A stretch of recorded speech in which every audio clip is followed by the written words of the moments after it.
Oui, ma plus grosse peur, je pense que c'est l'engagement. Chaque chose qui m'engage et qui me tient, j'aime pas vivre en captivité. Tu parles en vie privée, vie professionnelle un peu? Dans tous les sens.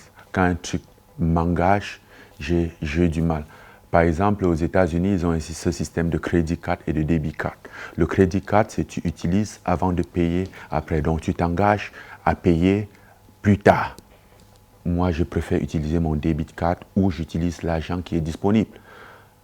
Même si j'ai l'argent pour payer la crédit card après, c'est un engagement. Et ce genre de trucs, ça me fait peur parce que la limite de ça, c'est un peu dangereux.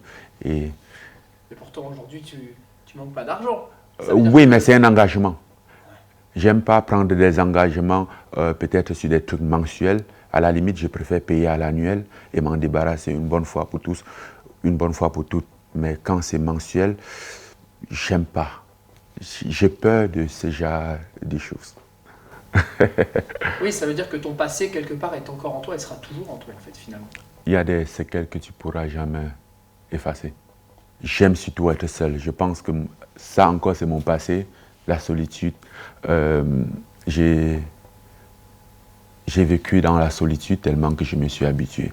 Et aujourd'hui, c'est très difficile de m'engager socialement. Ça me prend beaucoup d'énergie. Tu as une réserve toujours en permanence? Oui, en permanence. Et je pense que ça fait partie du fait que, tu sais, pendant mon enfance, surtout lors du divorce de mes parents, j'ai vécu dans plusieurs maisons et c'était à peine, je faisais à peine 9 mois dans une famille et je devais bouger. Et à chaque fois, j'étais nouveau, il fallait prendre du temps pour se faire des amis et j'étais toujours l'étranger et un peu rejeté par des autres enfants, surtout que ma situation sociale ne me favorisait pas vu que j'étais l'enfant qu'on devait à chaque fois chasser de l'école parce qu'il n'avait pas de stylo ou de cahier ou parce qu'il n'avait pas payé la scolarité. Donc ça fait qu'à partir de ce moment, je n'étais pas un bon profil pour les autres enfants.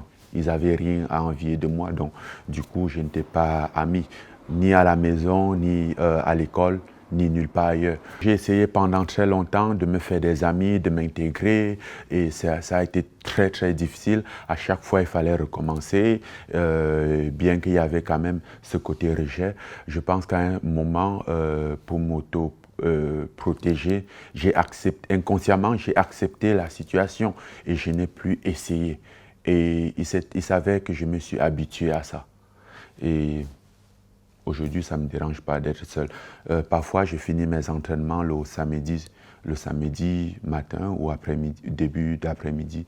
Je rentre chez moi, je ressors lundi pour aller aux entraînements. Je suis confortable. Et très souvent, après avoir dit non aux invitations, parce que ça me dérange, et même quand j'y vais aux événements ou en sortie, à un moment, il faut que je me retire pour me recueillir, sinon je m'étouffe. Il faut que je me retire de la masse pour me recueillir, que je sois seul avec moi-même. Sinon, je me noie.